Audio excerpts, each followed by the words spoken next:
GS family here নতুন আরেকটি blog ভিডিওতে তোমাদেরকে অনেকটা ওয়েলকাম, সাথে অনেকটা ভালোবাসা। আজকে 6 আগস্ট, বার হচ্ছে মঙ্গলবার। আজকে রয়েছে বড়মশাইয়ের ছুটি। তো তোমরা তো জানোই যে গ্যাসটা ফুরিয়ে গেছিলো, শেষ হয়ে গেছিলো। তো আজকে গ্যাস সিলিন্ডারটা দিয়ে আসছে, যার বাড়ি থেকে গ্যাস নিয়ে আসা হয় তার বাড়িতে দিয়ে আসবে আর কি। সে পরে গ্যাসটা বাড়িতে নিয়ে এসে দেবে। তো বাড়িতে যেহেতু ও ছিল, মানে ও না থাকলে একটুখানি সমস্যাই হয়। তো আজকে যেহেতু ছুটি রয়েছে, রান্নাবান্না নেই, সকালবেলায় ঘুম থেকে উঠে বাসি কাজগুলো সারা হয়ে গেছে। আর তারপরে এদিকে দেখো, ও ওদিকে গ্যাসটা দিতে গেল আর আমি এদিকে বাড়িতে এসে বাসি কাজগুলো করে নেওয়ার পরে টুকিটাকি আজকে ভাবছি একটুখানি বিছানার চাদর টাদর এগুলোকে চেঞ্জ করব। কালকে রাত্রেবেলাতেই কিন্তু বিছানার চাদরটা চেঞ্জ করে নিয়েছিলাম। ওই কয়েকটা দিনের জন্য এই ছোটো চাদরটা পাতলাম।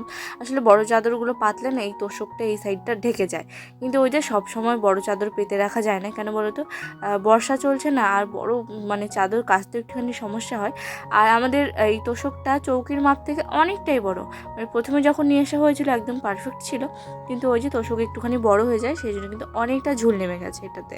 তো এদিকে দেখো, ঘরে এসে বিছানার চাদরটাকে ভালো করে সুন্দর করে ঝেড়ে নিয়ে বালিশগুলোকে ঠিকঠাক করে গুছিয়ে নিয়ে বিছানাটা কিন্তু এখন আমি গুছিয়ে রাখছি। নতুন যদি হয়ে থাকো তাহলে কিন্তু অবশ্যই আমার চ্যানেলকে সাবস্ক্রাইব করতে হবে। ভিডিওটা যদি ভালো লেগে থাকে অবশ্যই চ্যানেলটাকে ভিডিওটিকে লাইক করে পাশে থেকো। তো তারপরে এদিকে দেখো টুকিটাকে ঘরের আর একটুখানি মানে ড্রেসিং টেবিল এই সাইডগুলো একটুখানি ভালো করে সুন্দর করে একটা সুতির কাপড় দিয়ে একটুখানি হালকা করে পরিষ্কার করে নিলাম। তো পরিষ্কার করে নিয়ে তারপরে একটুখানি সময় বসেছিলাম বলতে পারো। তারপরে বড়মশাই আসার পরে আমি একটুখানি বিছানার চাদরগুলো যে ভিজিয়ে দিয়েছিলাম সেগুলো কাচা ধোয়া করছি। আসলে এই বিছানার চাদরটা যেমন তাড়াতাড়ি মানে নোংরা হয়ে যায়, ঠিক তাড়াতাড়ি কিন্তু খুব তাড়াতাড়ি আর কি পরিষ্কারও হয়ে যায়। আর বেশ ভালো লাগে, যেন এটা আমার খুব পছন্দের, বিছানার চাদরটা খুব পছন্দের আমার এই বিছানার চাদরটা। কিন্তু মানে ক্যামেরাতে যেমন কালারটা একদম ডিপ আসছে, একদম ডিপ না, এর থেকে একটুখানি মানে হালকা। এরকম কালারটা আসলে আরও ভালো হতো, কিন্তু একটুখানি হালকা। মাঝখানে যেহেতু গোল একটা ডিজাইন পরে, এটা তোমরা তো দেখেছো, কিন্তু এটা খাটে পাতালে খুব সুন্দর লাগতো, কিন্তু হলো চৌকুতে মানে পাতালে ওই গোল এই সাইডটা ঢেকে যায় আর কি, খুব ভালোভাবে দেখা যায় না। তো এদিকে ওর সাথে গল্প করছি, সাথে একটুখানি মাঝে মাঝে খোঁচা দিয়ে কথা বলছে, সেই কথার উত্তরও দিচ্ছি। আসলে ও বাড়িতে থাকলে সারাটা দিন ভালো কাটে ঠিকই, মানে দুজনের সময় কাটানো হয়, কিন্তু সারা দিন আমার আতঙ্কে থাকতে হয়, জানো তো। এই কখন কি বলে, কখন কি খেতে চায়, মানে এই হয়তো এখনই বললো এটা বানিয়ে দাও, আর একটুখানি পর বললো এটা বানিয়ে দাও। আজকে যে বাড়িতে রান্না নিয়ে কীরকম ঝামেলা হয় সেটা তোমরা দেখতেই পাবে। তো জানি আমাকে সব কিছু করতেই হবে, রান্নাবান্না এসবের দিকে আজকে একটুখানি বেশি ঝামেলা পোয়াতেই হবে। তো সেদিকে ভেবে চিন্তে লাভ নেই। এদিকে দেখো আমার বিছানার চাদরটা কাচা হয়ে গেছে, ধুয়ে নিয়ে রেখেছি। আর এদিকে কিন্তু ও বেরোচ্ছে হলো বাজারে যাবে জন্য, বাজারে যাওয়ার জন্য বেরোচ্ছে, আর আবার চলে এলো বৃষ্টি আর কি। তাই ও রাগ করে চলে আসছে বাড়ির ভেতরে। আসলে বাজার করতে যেতে দেরি হয়ে গেলে রান্না করতেও দেরি হয়ে যাবে। তো ও যতক্ষণে বাজারে গেছে বাড়িটা সত্যি ফাঁকা ফাঁকা লাগছে। আর যতক্ষণ ও বাড়িতে থাকে আমি কোনো কাজের মানে এদিক ওদিক মাথা মুন্ডু কিচ্ছু খুঁজে পাই না। ও বেরিয়ে গেল, আমি নিজের মতো স্নান করলাম, স্নান করে ঠাকুরের ঘরটা পরিষ্কার করে নিয়েছি, ফুল টুল তুলে নিয়ে এসে সুন্দর করে সাজিয়ে গুছিয়ে কিন্তু ঠাকুর ঘরে দেখতেই পাচ্ছ পুজো দিয়ে নিয়েছি। ও বাড়িতে থাকলে সত্যি আমি তালকানা হয়ে যায়, কোনটা কখন করব বুঝতেই পারি না।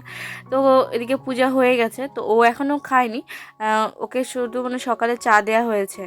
আর এদিকে দেখো মেথি তালবড়া দিয়ে গেছে, এই যে এই দুটো দেখছো, এই দুটো তালবড়া, আর আমাদের যে কাঁঠালের বড়ার রেসিপিটা দিয়েছি কাঁঠালের বড়া ছিল, আর সাথে কিন্তু এগুলো আমি চানাচুর আর মুড়ি নিয়ে নিচ্ছি। কেন বলো তো, ও চলে আসলে কিন্তু আমাকে রান্নাটা তুলে দিতে হবে, তখন আমি কিন্তু খাওয়ার সময়টা আর পাবো না। আর যেহেতু সকালবেলাতে থাইরয়েডের ওষুধ থাকে আমার খাওয়ার জন্য, তো সেটা খাওয়ার পর কিন্তু যদি না খেয়ে থাকি মাথাটা কেমন পাক দেয়, জানো তো, মানে মাথাটা মানে ঘুরে আসে। তো এদিকে দেখো বিছানার চাদরটাকে কিন্তু আমি এই সাইডে মেলছি, কারণ ওই যে বললাম বর্ষা চলছে, আর তার মধ্যে না ঘন ঘন একটুখানি মানে পরপর কিন্তু বিছানার চাদর আসে, মানে বৃষ্টি চলে আসছে। তো অন্য জিনিসের ব্যাপারে কিন্তু আলাদা, যেহেতু বিছানার চাদরটা অনেকটাই বড়, বারবার কিন্তু তোলা এসব করলে অনেকটা অসুবিধা হয়ে যাবে। আর আমি যেহেতু অন্য একটা চাদর পেতেই নিয়েছি, তাহলে কিন্তু এই চাদরটা তাড়াতাড়ি শোকানো নিয়ে আমার তো কোনো তাড়া নেই, সে একদিনের জায়গায় দুদিনের শোকাক।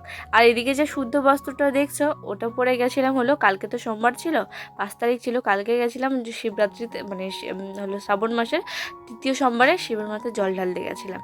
কিন্তু আসার পরে শাড়িটাকে কেচে রাখা হয়েছে, একটুখানি স্যাঁতস্যাঁতে ব্যাপারটা রয়েছে, কারণ রোদে যেহেতু দেওয়া হয়নি, দেখি বিকেলের দিকে নাহলে সন্ধ্যার দিকে তুলে রাখবো। তো একটুখানি হাওয়া বাতাস লাগুক আর কি, যেহেতু রোদ পাইনি একদম।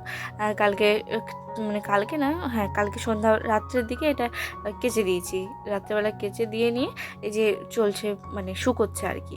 তো এদিকে দেখো একটুখানি লাফিয়ে ঝাঁপিয়ে জিনিসগুলোকে মেলে দিলাম, কারণ ওই সাইডটা দেখতেই পাচ্ছ আমার হাইটে কিন্তু অনেকটাই বড়। আর সত্যি বলতে জিনিস যতক্ষণ না টানভাবে ঠিকঠাক ফিটফাট করে রাখছি আমার একদমই ভালো লাগে না। আর এই যে এখন চলে যাব হলো রান্না করে একদম রান্নার প্রস্তুতি নিতে, কারণ ভাতটা তুলে দিই, কখন আসবে না আসবে ঠিক নেই। আমি আমার এই সাইডটা মানে ঠিকঠাক করে রাখি, সবজি টবজি মানে যা যা লাগবে বলে গেল মাছ নিয়ে আসবে, তো সেইটা আর কি করে রাখি, একটুখানি পেঁয়াজ রসুন বাটনা সব আগে মানে এগিয়ে রাখি আর কি কাজগুলো। তো এদিকে দেখো আমার ভাত সবে একটুখানি ফুটে এসেছে, এখনও নামাইনি। তার মধ্যে বাইকের শব্দ পেয়ে ক্যামেরাটা নিয়ে ছুটতে চলে গেলাম একটুখানি ভিডিও ক্লিপ তুলবো বলে। আর এই যে চলো তোমাদেরকে বাজারটা দেখাই। তো সত্যি বলতে তোমরা তো জানোই বাজারে গেলে আমার ডিমান্ড থাকে যে আমার জন্য পরোটা নিতে হবে, কিন্তু এবার আমি একদমই বলিনি যে মানে এই দিন আমি একদমই বলিনি যে আমার জন্য আনবে। দেখছিলাম যে ঠিকঠাক মনে করে আনতে পারে কি না, যে বাড়িতে তো বউ রয়েছে, বউটা তো পরোটা খেতে ভালোবাসে, দেখছিলাম ঠিকঠাক মনে থাকে কি না। তো যে দেখলে পরোটা বের করলাম, শাক বের করলাম, তার সাথে মাছ বের করলাম, এখানে পাঁপড় রয়েছে আর টুকিটাকি জিনিস, একটুখানি কোলগেট বারন্দ ছিল বাড়িতে, এদিকে পেঁয়াজ আলু বেগুন রসুন আদা যা যা লাগে আর কি, একটুখানি মানে গ্রসারি বলো, তারপরে টুকিটাকি খাবার দাবার এসবই ছিল আর কি আজকের জন্য শুধু। তো এদিকে করব, কিন্তু এদিকে পরোটা দেখে তো আমার লোভ মানছে না, কখন খেতে পারলে বাঁচি। আর সত্যি বলতে এখানকার পরোটা ওই নামমাত্র খাই, মানে খেতে হয় বলেই খাই, কারণ এখানকার পরোটা এত চিমড়ে, মানে কি বলবো, মানে ঠিকঠাকভাবে মানে খেতেও ভালো লাগে না, তরকারিটা তো একদম মানে জগা খিচুড়ি, কি আর বলবো। তো এদিকে দেখো বেগুনগুলো যে দেখলে, সেই বেগুনগুলো দেখতে পাচ্ছ একদম মোটা মোটা করে কেটে নিয়েছি, আর এখন এগুলোকে ভালো করে ধুয়ে নিয়ে লবণ হলুদটাকে মাখিয়ে রেখে দেবো। তোমরাও চেষ্টা করবে 5 থেকে 10 মিনিট আগে কিন্তু যদি লবণ আর হলুদটা বেগুনের মধ্যে ভালো করে মাখিয়ে রেখে দাও, তাহলে কিন্তু বেগুন ভাজাতে তেলটা অনেকটা পরিমাণে কম লাগে। দেখতেই পাচ্ছ লবণ হলুদটা কিন্তু আমি সুন্দর করে দিয়ে নিয়েছি এটার মধ্যে, আর এখন সুন্দর করে একটুখানি মাখিয়ে নিচ্ছি। বড়মশাই বলছিল যে আজকে একটুখানি মোটা মোটা করে বেগুনগুলোকে ভাজতে, সেই জন্য। এদিকে দেখো কড়াইয়ের মধ্যে কিন্তু দিয়ে নিয়েছি বেগুন ভাজাগুলোকে, আর বেগুন ভাজা হয়ে গেছে, চিনি দিয়ে নামিয়ে নিলাম। চিনি দিলে বেগুন ভাজা খেতে যেরকম টেস্ট হয়, আর এখন বাড়িতে গেলে না, আমাদের ওই বাড়িতে আবার চিনি দিয়ে কোনো খাবার খায় না, তো সেই জন্য ওখানে গেলে বেগুন ভাজা যেন স্বাদ খুঁজে পাই না ওখানে। আগে বাবা যখন বলতো যে চিনি মানে বেগুনের ভাজায় চিনি দাও, এটাতে চিনি দাও, ওটাতে চিনি দাও, বললাম কী রে বাবা সব কিছুতে চিনি খায়। আর এখন নিজে যদি না দিই তাহলে নিজেকে মনে হয় যে ঠিকঠাক টেস্টটা আসেনি, মানে ওই যে বলে না মেয়ে মানুষকে যেখানে যেইভাবে রাখবে সেইভাবে থাকবে, সেরকম হয়ে গেছে অবস্থা। এদিকে দেখো কড়াইয়ের মধ্যে ভালো করে কিন্তু লঙ্কা আর পেঁয়াজটাকে হালকা একটুখানি ভেজে নিয়েছি, আর তারপরে যে শাকটা দেখালাম এটাকে বলা হয় ঢেঁকি শাক। তো এটাকে কিন্তু আমি এখানে ভালো করে ভেজে নিচ্ছি, আর ওই যে সাথে যে বড়মশাই মাছগুলো আনলো দেখলে, তো সেই মাছগুলো কিন্তু কড়া করে ভেজে নিলাম। মাছ নিয়ে এসেছে, মাছ রান্না করার কথা ছিল কিন্তু মাছ হচ্ছে না, মানে মাছগুলোকে ভেজে রেখে দেবো। বাবা আবার ওই সাইড মানে পাড়াতে আবার মানে খাসি কাটা হচ্ছে, সেখান থেকে আবার মাংস নিয়ে আসবে, সেই জন্য আমি ভাবলাম যে একটুখানি করি। আর ওই যে বললাম বড়মশাই বাড়িতে থাকতে যেন সারাটা সময় আমাকে আতঙ্কে থাকতে হয়। এই যে লঙ্কা নিয়ে এসেছিলো দেখলেই তো বাজারের ব্যাগে, সেই লঙ্কা বের করে ঝুড়িতে রাখতে রাখতে বলছে দেখেছো লঙ্কাগুলো কি সুন্দর, চপ করলে যা খেতে লাগবে না, মানে খেতে লাগবে কি, তুমি এখন আমাকে চপ বানিয়ে দাও, এই হলো তার ডিমান্ড। তো বেসন ছিল একটুখানি বাড়িতে, তো দেখলাম আছে যেহেতু করে দিই, বেচারা খেতে চাইছে। আর বাবা এতক্ষণে কিন্তু মাংসটাও নিয়ে আসেনি, আর সাথে যে ওই যে গাই পাঁপড়টা দেখলে, বা থালা পাঁপড় আমাকে যেটা আমরা যেটাকে বলি, গাই পাঁপড় থালা পাঁপড় দুটাই বলা হয়। আর এই যে দেখো এত এত রান্নার পরে কড়াইটা কি আর ঠিক থাকে বলো তো, এই প্রায় প্রায় কড়াইটা যে আমার এরকম অবস্থা হয়ে যায়, কেন হবে না? এই যে এত এত রান্না, এত এত কড়াইটার উপরে প্রেশার দেওয়া পরে কড়াইটা তো অনেকটা পাতলা হয়ে গেছে, তো সেই জন্য কিন্তু তাড়াতাড়ি কড়াইটা একদম কালো হয়ে যায়। আর যেহেতু আঁচটা খুব জোরে লাগে, সেই জন্য তেলটাও কিন্তু একটুতেই কালো হয়ে যাচ্ছে দেখছো। আর মানে ওই যে লঙ্কার চপটা এসব ভাজলাম, তারপরে একটু হলুদ টলুদ দেওয়া ছিল, হলুদ দিলে তেল বেশি একটুখানি কালো হয়ে যায়। তো এখানে দেখো আমি এখানে গোটা গরম মশলা দিয়ে নিচ্ছি। গরম মশলাটাকে বেটে নেওয়ার পরে যেটুকু ছিল, যেগুলোকে আর বাটতে পারছিলাম না, সেগুলোকে কিন্তু এখানে ফোড়নে দিয়ে নিলাম। আর তারপরে কয়েকটা শুকনো লঙ্কা ফোড়নে দিয়ে রসুন পেঁয়াজ এটার মধ্যে কিন্তু সুন্দর করে আমি দিয়ে দিচ্ছি। এখন পেঁয়াজগুলো ভালো করে ভেজে নেব। আর তার সাথে ওই যে বাটনা করে নিয়েছি শুকনো লঙ্কা, আদা আর জিরে, সেই পেস্টটাকে কিন্তু এখন দিয়ে দিলাম। আর একদম বাটনাটা শুকনো করে নিয়েছি, যেহেতু দেখতেই পাচ্ছ পেঁয়াজগুলো কিন্তু আজকে বেশ কড়া করে ভেজেছি। তো এতক্ষণে চ্যানেলটিকে কিন্তু সাবস্ক্রাইব করার কথা তোমাদের, ঝটপট সাবস্ক্রাইব করে নাও। আর ভিডিওটা কেমন লাগলো অবশ্যই কিন্তু কমেন্টে জানাও তাড়াতাড়ি। এদিকে দেখো তারপরে তোমরা সকলেই জানো যে যারা রেগুলার আমার ব্লগ ফলো করো, যে আমি কিন্তু হলুদটা একটুখানি পরে দিই। আর আজকে কালারটা একটুখানি এখন কালো লাগছে, তবে যখন একটুখানি চিনি টিনি পড়বে, একটু চিনি দেবো, তখন কিন্তু সব ঠিক হয়ে যাবে আর কি। তো এদিকে দেখো যে বাটনার যে জলটা ছিল সেটা সুন্দর করে এটার মধ্যে দিয়ে নিয়েছি। আর এখন এটা ভালো করে কষিয়ে নেবো যতক্ষণ পর্যন্ত এটার মধ্যে দিয়ে তেল ছাড়ছে। তো যে মাটনটা ছিল, মাটন থেকে তেলগুলো যে চর্বিটা হয় এক্সট্রা করে বের করে নিয়ে রেখেছি। আর এখন মাটনের পিসগুলো, যেগুলো ফ্রেশ পিস বলে, তো সেগুলো এটার মধ্যে দিয়ে নিই, ভালো করে নাড়াচাড়া করে মশলাগুলো কিন্তু সুন্দর করে গায়ে এপিট ওপিট না, মানে মাংসগুলোকে সব একদম ভালো করে নিয়ে রেখে দেবো। আর মাটনে কিন্তু অনেকটা পরিমাণে জল নিতে হয়। বড় মশাই রান্না করে সেটা আমার বেশি ভালো লাগে, মানে প্রথমে কড়াইয়ের মধ্যে কষিয়ে নিয়ে প্রেশার কুকারে দিয়ে নেয়। না আমিও করি, কিন্তু ও যখন বানায় তখন সেটার জন্য একটুখানি বেশি টেস্ট মনে হয়। তো চলো, এটা মাটনটাকে কিন্তু সুন্দর করে ঢাকা দিতে হবে, অনেকক্ষণ ধরে এটাকে একটুখানি ঢাকা দিয়ে রান্না করতে হবে। আর ওই যে বলেছিলাম যে চর্বিগুলোকে এক্সট্রা করে মানে তুলে রেখেছি, একদম মানে যেগুলোকে একদম কী যেন বলে, এই চর্বিগুলো একটুখানি আলাদা, এগুলো যদি তাড়াতাড়ি দেয় তাহলে গলে যাবে, তো সেই জন্য একটুখানি পরে দেবো। আর ওই যে চায়ের পাত্রটা দেখছো, আজকে হাঁড়িতে বসাইনি, আজকে ওই চায়ের পাত্রের মধ্যে বসিয়েছি হলো গরম জলটাকে। দেখতে পাচ্ছ কতটা পরিমাণে ফুটে গেছে। আর সত্যি বলতে মাছ মাংস ডিম বলে আমার কিন্তু গরম জল দিয়ে রান্না করতে বেশ ভালো লাগে। তো চলো, এটাকে আরও একবার, মানে একবার থেকে একবার না, দুবার তিনবার আমি হয়তো ঢাকা চাপা দিয়ে ভালো করে রান্না করে নিয়েছিলাম।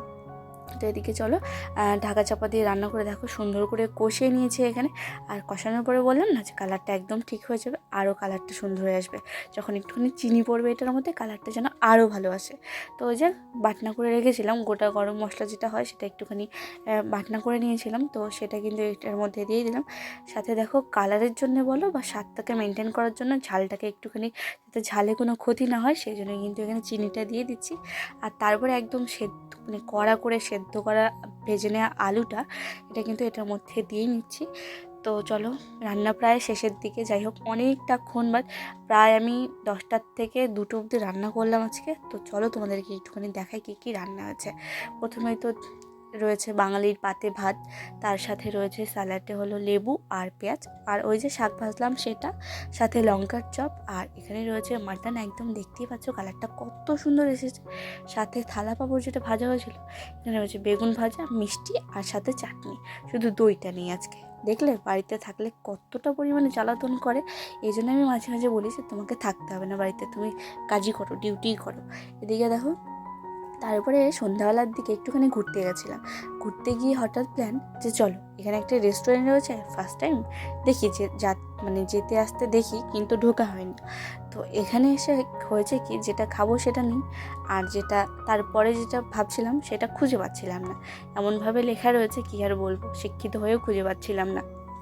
এই যে অনেকক্ষণ ওয়েট করার পরে, মানে খুব একটা লোকজন এটার মধ্যে দেখলাম না, আমরা দুজনই প্রায় 1 ঘন্টা ধরে ছিলাম, একটা লোককেও দেখলাম ঢুকতে।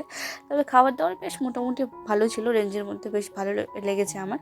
কারণ কোথাও গিয়ে ফ্রাইড রাইস আমি খেতে পারি না, এখানে ফ্রাইড রাইসটা খুব রিচ না হলেও মানে বেশ ভালো ছিল আর কি। তো এই যে আমাদের ফ্রাইড রাইস আর সাথে চিকেন কষা নিয়েছিলাম। তো চলো এটা খেয়ে ঝটপট বাড়িতে চলে যাই। আর চিকেন কষার মধ্যে কিন্তু একটা লেগ পিসও ছিল। খাবারটা আমার বেশ ভালো লেগেছে, তোমরা চাইলে যেতে পারো প্রতিরামের আকাশ রেস্টুরেন্টে। তো ভিডিওটা দেখার জন্য তোমাদেরকে অনেকটা ধন্যবাদ, আর চ্যানেলটিকে কিন্তু অবশ্যই সাবস্ক্রাইব করো। আজকের মতো টাটা।